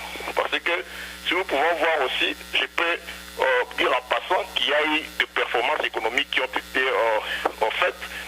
Aujourd'hui, nous avons un taux de croissance de 7% et nous avons une inflation qui tourne autour de 3%, ce qui est du jamais vu dans l'histoire du Congo avant 65. Et quoi? Après 65. Après l'année... Là, il faut que j'intervienne parce que ça ne se reflète pas au niveau social. Alors, il faudra mettre à l'actif du régime Kabila. Bien qu'il y ait encore des problèmes sociaux, parce que comme lui-même l'avait dit, bien sûr, il y a des progrès économiques et sociaux qui ont été accomplis, mais le peuple ne vit pas ces progrès-là. Le peuple ne participe pas à la redistribution des richesses. Là, maintenant que le gouvernement... qui doivent être faits. Mais je me dis que cela n'est pas une entrave à la cohésion nationale. Parce qu'il faudra faire une différence entre une cohésion nationale à cause d'un problème de séparation ou de dissension dans la classe politique et une cohésion nationale qui est conséquente, qui devient impérieuse à cause des rébellions et des problèmes que nous avons connus dans l'Est du pays, avec la pauvreté, la création des emplois. Non, ça c'est différent. Faisons la part des choses. Oui, voilà. Et je voudrais intervenir un peu là. Docteur Pachi, si vous pouvez aller rapidement, comme nous sommes à la fin. Non, très rapidement, je voulais dire à mon collègue... Non, mais je n'ai pas terminé. Monsieur Kassongo, laissez un peu Docteur Pachi réagir. Non, mais vous m'avez posé une question sur la réintégration. Non, on veut en parler, on va en parler de la réintégration, mais je voudrais quand même intervenir un peu... mais vous ne m'avez pas laissé terminer. Ok. Allez-y, monsieur Kassongo, oui. Oui. La réintégration des soldats de 1-23 ne se fera pas de manière collective. Cela va se faire de manière individuelle. C'est-à-dire qu'on va examiner cas par cas. Pourquoi réintégrer des gens qui se sont battus contre leur gouvernement? Non, le problème c'est quoi? Le problème est que nous sommes tenus par des accords. Bien qu'aujourd'hui nous parlons de la caducité de ces accords-là, mais il y a des mécanismes d'accompagnement. Je me dis que il y a des personnes qui ne vont plus jamais réintégrer l'armée nationale congolaise, mais il y a des personnes qui ont été... il y a des enfants soldats et il y a des militaires qui ont été engagés contre leur gré dans le M23. Et ces personnes-là, on ne va pas leur en tenir rigueur s'ils ne sont pas coupables de meurtres ou des assassinats, non. Et il y en a qui sont des étrangers. En Amérique, quand vous avez été... Un instant. Si vous avez été en rébellion, vous êtes militaire de l'armée américaine, vous êtes en rébellion contre votre gouvernement, vous ne serez plus jamais réintégré dans cette armée. D'ailleurs, vous allez passer le reste de votre vie en prison. Permettez-moi, les journalistes, nous savons tous comment s'est passé l'enrôlement de certaines personnes dans le M23. Certaines personnes ont été enrôlées de force. Et il y a même certains de nos soldats, quand la ville de Goma est tombée, qui ont été amenés de force dans le M23. Je me dis que si ces personnes-là ne sont pas coupables de meurtre, tout ça, je me dis qu'il y a moyen de les récupérer. Mais je me dis que cela ne se fera pas de manière collective, c'est-à-dire que cela ne se fera pas donc cas sur cas. C'est-à-dire qu'on va examiner chaque cas. Je ne pense pas que cela pose un problème puisque nous avons souscrit à ces accords-là, nous avons souscrit à l'esprit de ce que le chef de l'État de la région s'est entendu. Je me dis que nous devons aller au bout, mais nous considérons que le M23 n'existe plus. Voilà un peu. Mais il nous revient de voir qui va réintégrer l'armée, pas tout le monde. Alors, docteur Pachi, le gouvernement reprend le contrôle de l'Est du Congo avec tout ce qu'il y a comme minerai. Et donc, nous pensons que la fourchette budgétaire va augmenter et peut-être avec cela, il y aura amélioration des conditions sociales de la population. Alors, je sais que vous voulez réagir à ce que M. Guy Kassongo vient de dire, mais je m'avais directement conclure avec une question. J'ai noté que lors des concertations nationales, on n'a pas abordé l'éducation. L'éducation n'a pas été l'un des points abordés par les concertations. Et là, j'étais vraiment ébahi en tant qu'enseignant de formation. Je suis un produit de l'UPN et vous êtes professeur à l'UPN, l'Université pédagogique nationale. Je me demande souvent pourquoi l'UPN ne forme pas les cadres universitaires pour enseigner au niveau primaire et maternel. Dans tout le pays développé ou émergent, il est rare que des enseignants sans formation universitaire enseignent au niveau primaire. Pourquoi, si vraiment le Congo veut se développer, il faut commencer par la base et consacrer beaucoup de moyens dans ces secteurs. Donc il faut former de jeunes gens qui doivent former les enfants. Pourquoi vous ne pouvez pas, vous, passer ces messages aux gestionnaires de cette université? D'accord. Juste parce que le temps n'est pas avec nous, je voulais juste rappeler à Guy une petite chose. On ne peut pas vouloir une chose et son contraire. Quand on parle de l'orthodoxie démocratique, on ne peut pas dire on est élu démocratiquement, et puis, écoutez, on ne veut pas gérer de façon orthodoxique. Donc, c'est vouloir une chose et son contraire. Ce n'est pas une bonne chose. On ne peut pas sacrifier on ne peut pas sacrifier les succès qui s'accomplissent maintenant à cause de la démocratie ou de l'orthodoxie démocratique. Qu'est-ce que cela signifie? Ça signifie absolument rien. Parce que si ça signifiait quelque chose, au moins si on me dit, voilà, on ne veut pas qu'il y ait des élections au Congo, nous allons laisser nos leaders gérer autant d'années qu'ils veulent, ça c'est autre chose. Mais il y a un document que les gens doivent suivre, et nous devons souscrire à ça. On ne peut pas dire on est élu et puis on dit non. Même si je suis élu, moi je vais faire les choses de ma façon. Non. Mais là, docteur Pachi, il y a les impératifs. En Amérique, on a vu... un instant. On a vu Robert Gates nommé ministre de la Défense alors que c'est un républicain. Mais le président est démocrate. Il y a beaucoup de républicains qui travaillent aujourd'hui avec le président démocrate Barack Obama. Docteur, c'est exactement ça que je suggérais. On n'a pas besoin d'une conférence nationale pour faire ça. Ce sont les prérogatives du président américain de prendre qui il veut. S'il vous plaît. Monsieur Guy, laissez un peu Dr Pachi aller au bout de sa pensée. S'il vous plaît. Donc, c'est ce que je proposais. Ce sont les prérogatives d'un chef d'État qui est élu de prendre qui il veut de n'importe quel parti politique pour faire partie de son gouvernement. Ça s'est fait ailleurs, ça pouvait aussi se faire chez nous sans perdre de l'argent et du temps. Je pense que cette idée que ces concertations nationales-là ont amené la cohésion, c'est une fausse idée, parce qu'on ne sait pas encore l'impact que ces concertations nationales ont eu au niveau de notre pays. Les gens attendent encore. On ne sait pas, parce qu'on n'a pas mis en application ces résolutions-là. Je sais qu'au niveau de l'Est, il y a une milice qui est défaite. C'est une bonne chose pour nous. Mais il y a beaucoup d'autres milices qui naissent chaque jour dans notre pays et surtout de ces côtés-là. Donc nous avons encore du pain sur la planche.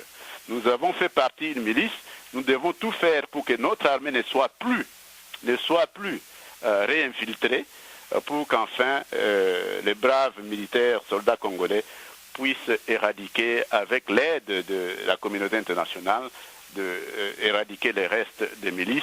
Et quand toutes ces milices-là seront éradiquées, évidemment, le gouvernement qui est en place devra se saisir de l'opportunité pour mettre en place des mesures, des stratégies sécuritaires, y compris des drones dont Kaïsala avait suggéré, si pas par coopération bilatérale ou multilatérale, mais au moins nous avons des ressources qui peuvent nous amener à acheter ces drones-là pour surveiller les frontières. Parce que je vous assure, c'est comme Dr Ngoma a dit, et je pense que Guy l'a répété, si on ne fait rien, ces mêmes éléments de M23 qu'on voit qui sont dans les forêts de l'Ouganda, qu'on ne veut même pas présenter à la MONUSCO ou même aux institutions internationales, vont repartir au Congo sous d'autres étiquettes. Nous devons vraiment faire attention. Notre pays est grand. Donc nous devons faire attention.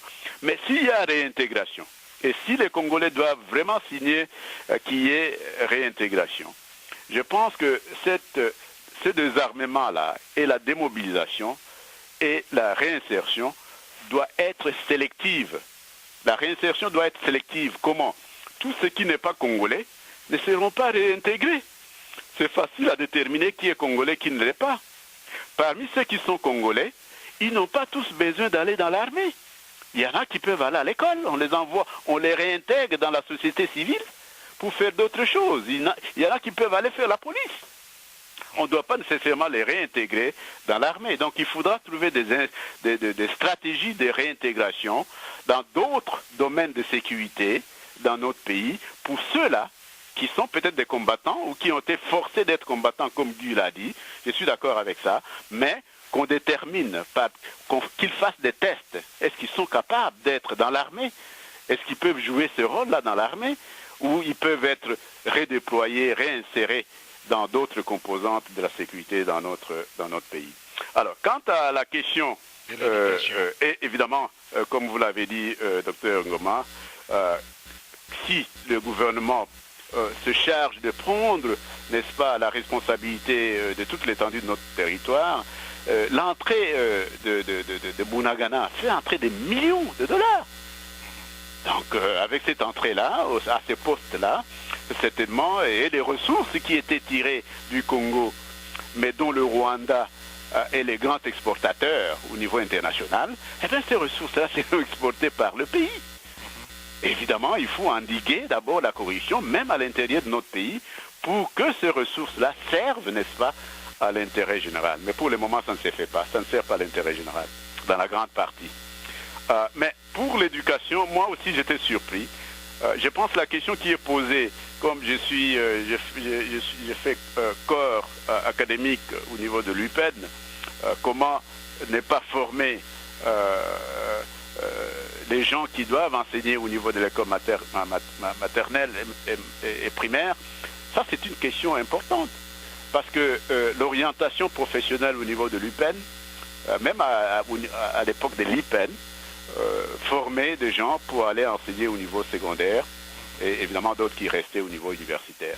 Moi je pense que les efforts doivent être faits pour former des cadres pour enseigner au niveau maternel et au niveau primaire. Ce qui se passe pour le moment dans notre pays, c'est que l'éducation sans objectif, ça prend corps. On forme des gens, des cadres, qui terminent soit à l'UNIKIN, soit à l'ISP Gombe, soit à l'UPC, à l'UPEN, à l'université de Lubumbashi.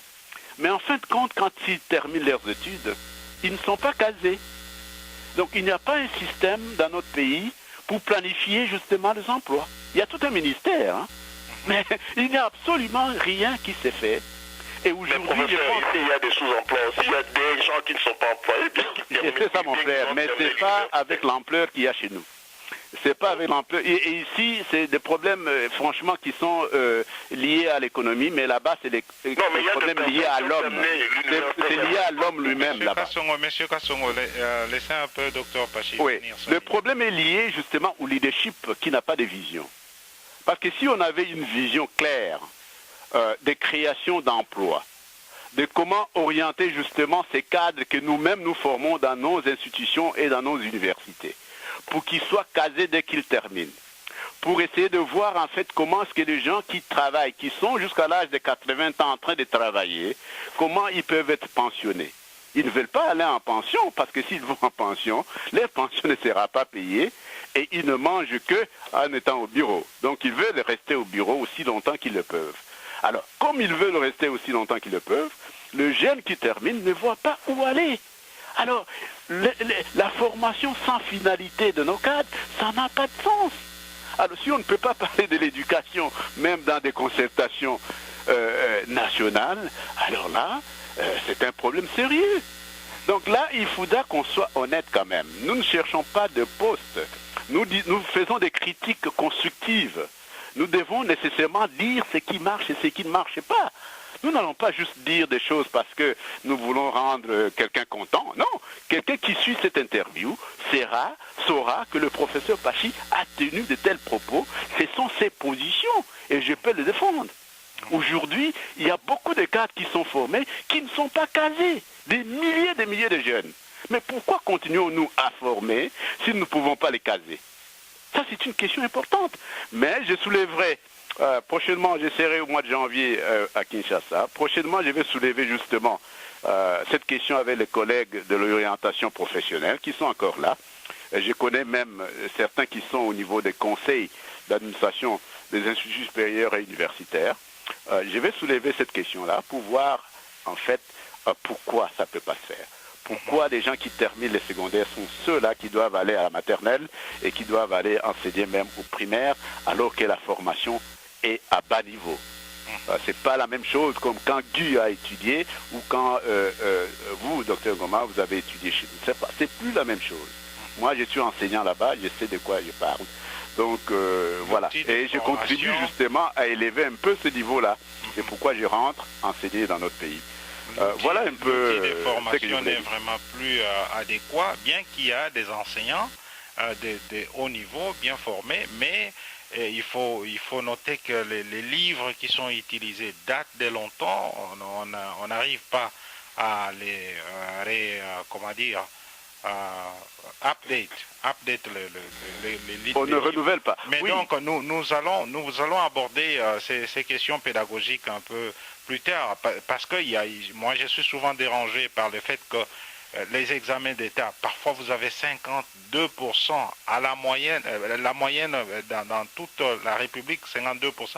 Dans plusieurs écoles, vous avez néant, c'est-à-dire aucun élève n'a 50% sur 50, 70, 80 participants. Je ne suis pas d'accord avec ça. Je ne peux pas comprendre que des licenciés, des gradués forment les enfants qui ont peut-être eu 70%, 60% à l'école et puis ils vont passer les examens d'État. Tout le monde dans cette école-là échoue. Je ne suis pas d'accord. Les mêmes élèves viennent ici en Amérique, brillent, ils échouent au pays.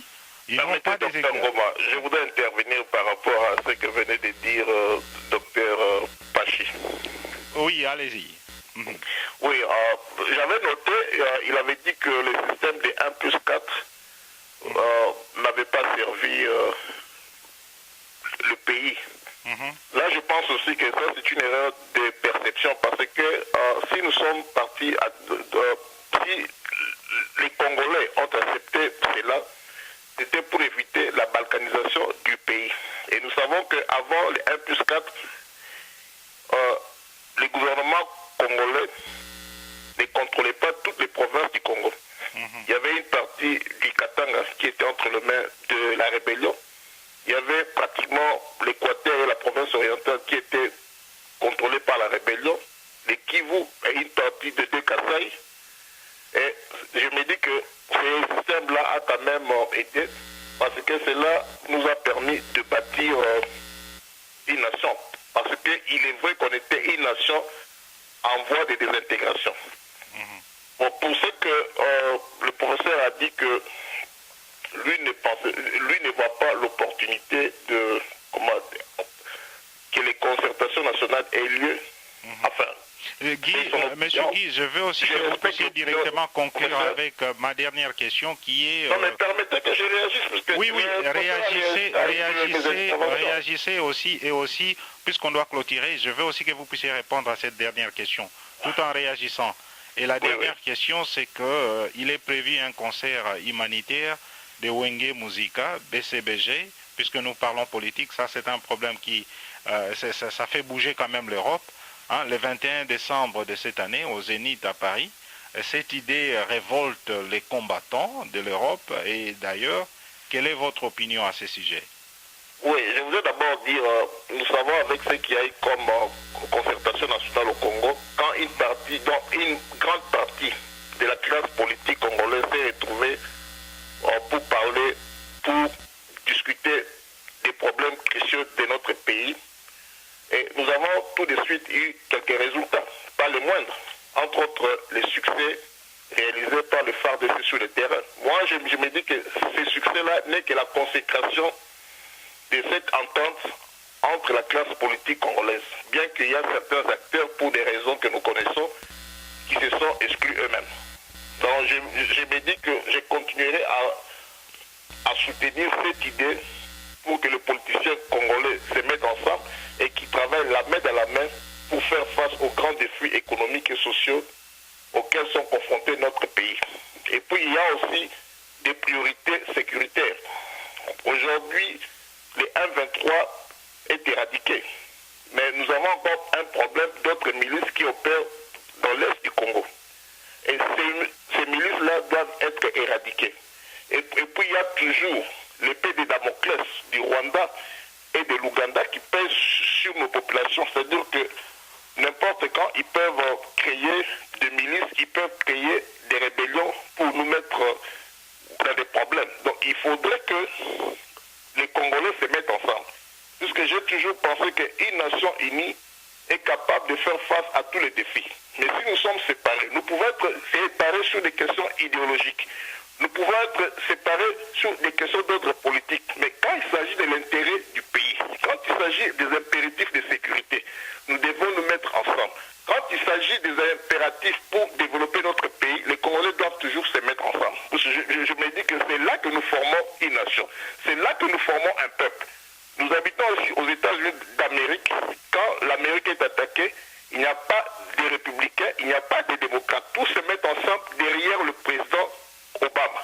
Mais curieusement, au Congo, il y a deux personnes qui jusqu'aujourd'hui continuent à minimiser le succès du FARDC pour des raisons politiciennes. Il y a des personnes, des Congolais ou des partis politiques congolais qui sont en intelligence avec le 1-23 et d'autres milices juste pour perturber la paix dans l'est du Congo. Moi, je me dis que nous devons appliquer à la règle les lois congolaises. Des personnes qui ne veulent pas signer les patriotiques actes. Ça, c'est une proposition. Il faudra que les Congolais, que la classe politique congolaise signe cet acte de patriotisme-là. Je me dis que ces personnes-là, nous devons les considérer comme des ennemis de la nation au même titre que les Rwandais et les Ougandais. En ce qui concerne les concerts de J.B. Mpiana, je trouve que il est tout à fait normal que ces concerts-là aient lieu parce que ces musiciens-là vivent de son travail. Je me dis que la guerre avec les 1-23 est terminée. Il y a lieu que les Congolais se réjouissent. Et puis je ne pense pas que faire les combattants dans le rue de l'Europe en tabassant les gens soit un combat démocratique. Le véritable combat, c'est à Kinshasa. Il y a des opposants comme le Fumutoto et les autres qui sont opposés au régime, au gouvernement de Kabila, mais ils vivent à Kinshasa. Ils le font de manière démocratique. C'est cela que nous voulons. Je me dis que l'opposition ne s'est pas passée dans les médias sociaux, commencer à injurier les gouvernements ou menacer les gens. Je me dis que cela ne passe pas. Cela démontre encore une certaine bassesse d'esprit et qu'il faudra que les gens arrivent à se cultiver et à s'éduquer. C'est pourquoi je me dis que j'encourage ces musiciens d'aller livrer son concert. Si c'est pour des réjouissances populaires, je me dis que ce n'est pas une mauvaise chose. Les concerts et humanitaires. Docteur Pachi, oui. nous aurons... Non, je suis d'accord avec ça. Oui. Pardon? Je me dis que surtout que c'est un concert qui est organisé pour des raisons humanitaires. Je me dis que nous ne pouvons qu'encourager ça, parce que j'ai ouï dire que les recettes de ces concerts vont servir à aider tant soit peu les populations de l'Est du Congo. Je me dis que ce n'est pas une mauvaise chose, parce que nous devons tous contribuer à cela.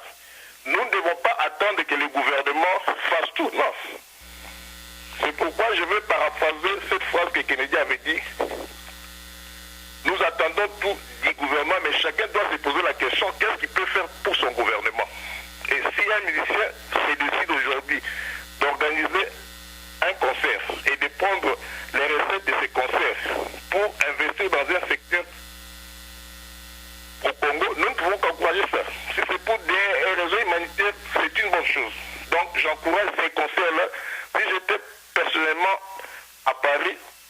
j'allais m'y rendre, mais malheureusement, je n'assistais pas au concert. Ma qualité de chrétien m'interdit d'assister à ces genres de concerts, mais ceux qui aiment aller dans ces concerts-là peuvent aller. Alors, docteur Pachi, beaucoup de choses ont été dites. Oui. J'aurais même voulu qu'on parle aussi de l'éducation, mais ça sera peut-être un sujet qu'on pourra aborder à un autre moment. Ouais. Il y a vraiment beaucoup de choses à dire là-dessus. Je pourrais ajouter quelque chose pour... Nous sommes à la fin, malheureusement. Voilà. Je vais demander au professeur Pachi... À propos de l'éducation, juste 2 minutes avant que le professeur intervienne. Allez-y. Oui, le professeur a dit que notre système d'enseignement doit fonctionner avec une vision claire. C'est-à-dire que nous ne devons pas former des gens sans finalité. Moi-même, je suis enseignant pendant 8 ans à l'École nationale des finances et dans un institut supérieur au Congo. Mais je me dis que, vous savez, la crise économique internationale a eu des répercussions partout. J'ai suivi la fois passée sur Fox News, il y a des personnes qui ont terminé l'université en Amérique, mais depuis 5 ans, ils n'ont pas trouvé du travail. Je me dis que bien que chez nous, la situation est trop aggravée, mais il n'y a pas de commune mesure entre notre économie et l'économie américaine. Donc je me dis qu'il y a des choses que nous devons rebâtir et construire petit à petit. Mais il est vrai que moi-même aussi j'ai été consterné que dans les concertations nationales qu'on n'ait rien dit sur l'éducation. Ça c'est pas une bonne chose. Parce que nous devons former les enfants aujourd'hui pour garantir notre futur. Merci beaucoup. Docteur Pachi, beaucoup à dire. Moi, surtout les examens d'État, les échecs que je constate là, je me demande comment cela arrive, comment on peut accepter ce genre de choses. Les examens, les qualités des questions qu'on pose, je pense qu'il y a un problème à ce niveau-là. Je me demande aussi comment les professeurs, au niveau de l'attribution de points, je me demande qu'est-ce qui se passe au Congo.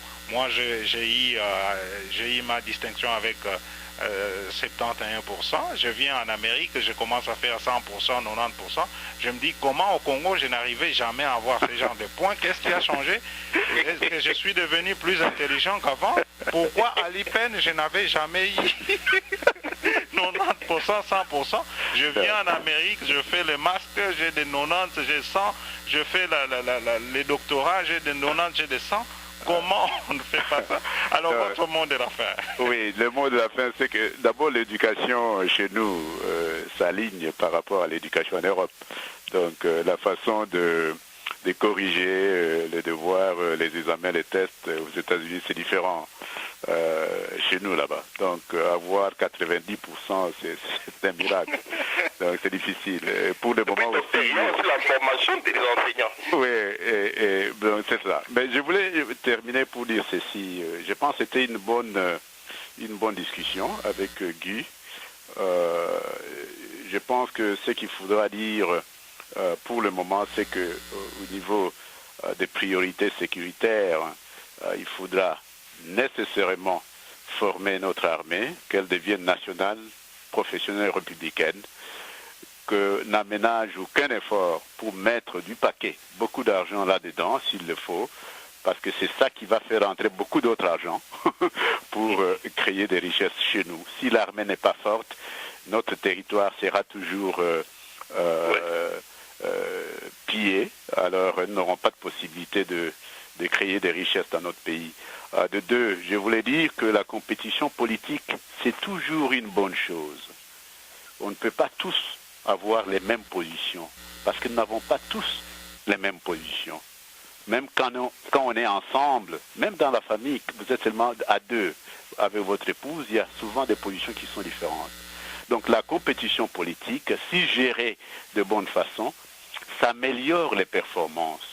Parce que si je n'ai pas bien travaillé et le peuple me met dehors, je vais m'y préparer encore 5 ans après, je reviens, eh bien je vais faire mieux. Parce que je sais exactement ce que le peuple attend. Donc c'est une bonne chose. Mais nous devons aussi prendre le temps. Cesser avec les triomphalismes là, de FARDC. Prendre le temps de faire des analyses géostratégiques pour comprendre exactement pourquoi on laisse au Rwanda et en Ouganda faire ce qu'ils font au Congo sans qu'il y ait des punitions, sans qu'il y ait des répercussions. Nous devons faire des analyses là-dessus. Parce que je vous assure, pour le moment, les États-Unis et les anglophones en général, les anglo-saxons, sont focalisés sur cette histoire de terrorisme. Nous n'en avons pas parlé, évidemment, nous n'avons pas soulevé cela. Mais écoutez, qui est en train de lutter en Somalie? Ce sont des Ougandais, ce ne sont pas les Américains ou des Anglais. On envoie des militaires ougandais lutter en Somalie contre le terrorisme qui embête les États-Unis. Mais ce n'est pas les Américains qui vont sur le terrain. Avec leur intelligence, bien sûr, mais on envoie des soldats rwandais, les soldats ougandais et les autres soldats africains, les soldats kenyans qui vont combattre là-bas. Qui sont au Soudan? Ce sont les Rwandais, ce sont les Ougandais qui sont au Soudan pour combattre. Mais ils combattent pour qui? Ils combattent pour la sécurité des anglo-saxons. Vous comprenez? Donc nous devons savoir faire des analyses. On ne doit pas jouer avec les mots. Les gens, les Américains, leur politique internationale et domestique, quels sont les intérêts qu'ils gagnent là-dedans? Donc notre pays, c'est un grand pays, il se soulève petit à petit, il va devenir grand parce que nous devons toujours penser grand. Nous devons tous commencer à faire l'analyse qu'il faut pour voir en fait comment mettre des stratégies en place pour qu'on puisse être des participants dans ces systèmes de mondialisation. Pas des observateurs ou des gens qui reçoivent les ordres, parce que pour le moment c'est ce qui se passe dans notre pays. Nous devons limiter ça. Nous devons limiter ça. Tous les Congolais, on peut pas parler de patriotisme. Il n'y a pas de Congolais plus patriotiques que les autres. Certainement, il y a des ennemis du Congo qui sont à l'interne. Mais nous devons identifier des ennemis du Congo, internes ou externes. Ces ennemis-là doivent être pris en charge pour essayer de limiter les dégâts pour notre pays. Ce n'est pas aujourd'hui qu'on dit ça. Lumumba lui-même l'a dit. Lisez les écrits de Lumumba, vous saurez qu'il a déjà dit ça. Donc nous devons maintenant nous mettre au travail pour réfléchir de comment faire une gouvernance autrement. Pas franchement se focaliser sur des hommes forts. Ça ne marche plus dans ce monde. Donc, et ça, ce n'est pas une critique de qui que ce soit. Ça, ce sont des idées que les gens doivent débattre. Parce que les gens passent, hein, les pays restent. Les gens passent, les pays restent. Donc nous devons stabiliser notre pays, nous devons le construire, le rendre grand. Et Lumumba a vu loin en disant que ce pays-là sera grand et ça sera le rayonnement du reste de l'Afrique. Nous devons trouver ça comme étant une vision que nous devons mettre maintenant en pratique et que nous devons arriver à un certain moment à souscrire à cette vision-là. Mais nous n'arrivons pas à cette vision-là si notre armée n'est pas forte, si notre armée n'est pas professionnelle, si notre armée n'est pas républicaine. Je vais m'arrêter là. Merci beaucoup, docteur Pachi. Le Congo doit chercher à jouer le rôle stratégique qu'il doit jouer au cœur de l'Afrique. Et pour le faire, pour y arriver, pour y parvenir, il faut que le Congo puisse domestiquer la science, il faut que les Congolais puissent domestiquer la technologie, il faut que le Congolais puisse être co-créateur de la réalité économique, socio-économique et sociopolitique de son pays. Monsieur Guy, votre mot de la fin. Oui, le mot de la fin, c'est que je suis très content d'avoir débattu avec le professeur Claver Pachi, que je connais bien et que j'apprécie. Nous avons abordé les problèmes liés à la sécurité et les problèmes liés aux concertations nationales. Je me dis que les Congo peuvent faire beaucoup de choses si nous tous nous mettons ensemble. Puisque les Congo n'appartiennent pas à Joseph Kabila, mais les Congo appartient à tous les Congolais. Et je pense qu'il faudra un effort de conscientisation et afin que tout le monde, que nous venons et que nous mettrons nos énergies, nos intelligences ensemble pour développer les Congos. Parce que nous ne pouvons pas attendre beaucoup de choses après avoir connu une guerre qui a duré pour une décennie, qui a eu comme conséquence le démembrement de notre tissu social et économique. Je me dis que tout est à refaire au Congo. C'est pourquoi je demande un peu de tempérance à la classe politique congolaise. Nous ne devons pas faire une opposition de destruction, mais nous devons faire une opposition de construction, c'est-à-dire de reconstruction. Une opposition participative. C'est-à-dire que quand les intérêts du Congo sont en jeu, nous devons nous mettre ensemble et nous battre ensemble. Parce qu'aujourd'hui, il est question de rebâtir le Congo. Le Congo est un grand chantier. Mais si nous mettons tous ensemble et que chacun apporte son expertise, il y a lieu de faire beaucoup de choses. Je me dis que le 1-23 est éradiqué, mais je ne pense pas que le 1-23 est parti pour toujours. Je pense que le Rwanda et l'Ouganda, et même l'Angola, ce sont des pays qui croient à une certaine hégémonie dans la région, et je pense que nous ne serons pas à l'aise. C'est-à-dire qu'ils ne nous laisseront jamais tranquilles. Alors il nous faudra reconstruire ou rebâtir notre armée, former, comme l'a dit le professeur Claver, une véritable armée nationale et nous préparer à la guerre, puisque nous sommes dans un état de guerre. La guerre n'est pas encore terminée dans le Kivu. Et cette guerre-là, tant qu'il y a des intérêts mesquins manifestés par certains pays voisins, nous serons toujours l'objet des attaques. C'est pourquoi il faut réarmer, il faut rééquiper notre armée. Il faut penser à la formation des troupes.